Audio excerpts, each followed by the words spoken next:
Hey everybody, and welcome to Influential Leadership Tips video series. My name is Dave Miller. And I'm John Hadley. Dave, last week you shared with us the roots of poor performance. I like to think of it as the four U's because to me that makes it really memorable. I'm really curious, can you dig into that a little bit more this week? Yeah, absolutely. First, let's do a little quick refresher of what those four U's were. I'm going to share my screen here.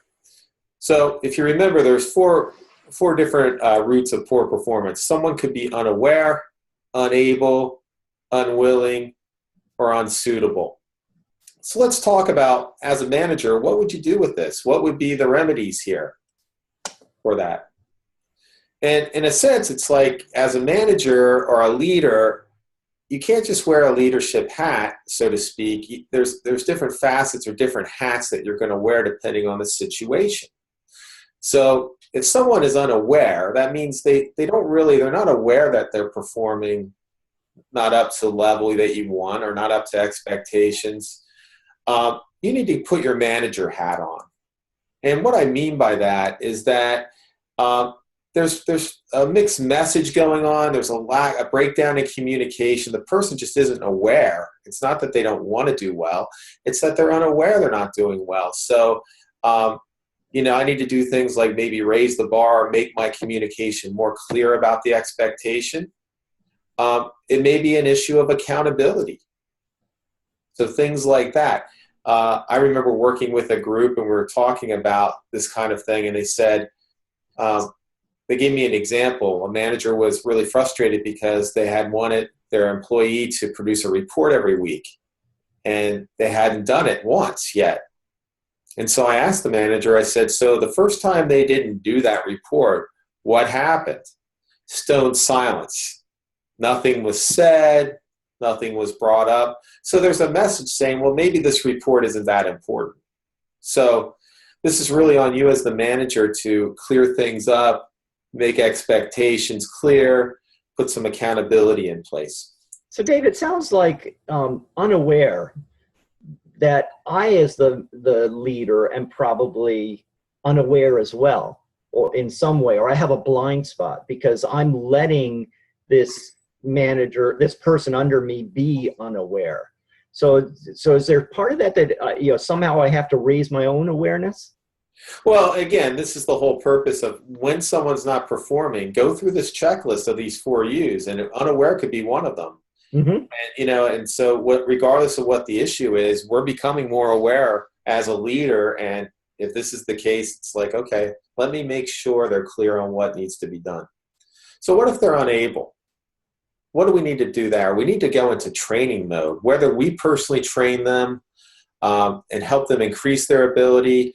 Maybe they have ability, but they need more resources or they need more time.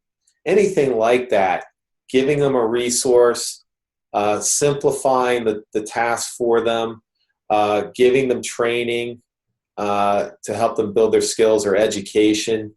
That's the remedy there. Then we have the problem of them being unwilling. So there we need to put our leadership hat on.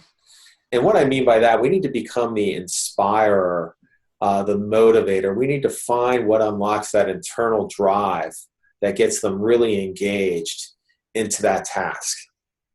And finally, we have unsuitable, and there we need to put a counselor hat on. And what I mean there is that we need to help them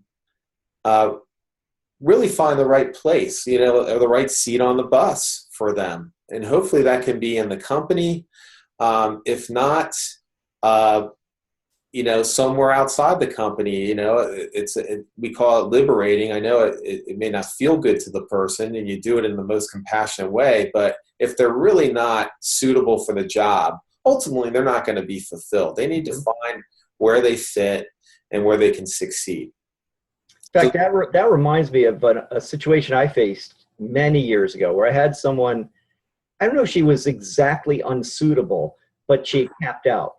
She was in a job where she was the only non-actuary in an actuarial group. She was the IT support. There was nowhere for her to go. She had capped out at the high end of the salary range. And I had to sit down with her and tell her, look, Evelyn, I have to be honest with you. I am going to not be able to give you increases, or any increases I give you are going to be absolutely minimal unless the salary grade itself goes up, because I don't see a way that we can promote you. And she was actually very, very pleased. Well, not pleased with the message, but pleased that I shared that with her and was open.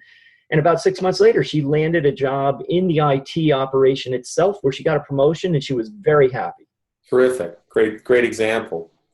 So for homework for you, last time we said, just be aware of these 4 U's and see if you can isolate that with any of your employees or people around you. Now I want you to try one of these remedies. What hat do you need to put on? What role do you need to play to help your people succeed? So that's your homework. Have a great week. Go forth with success, and we'll see you next week. Be influential.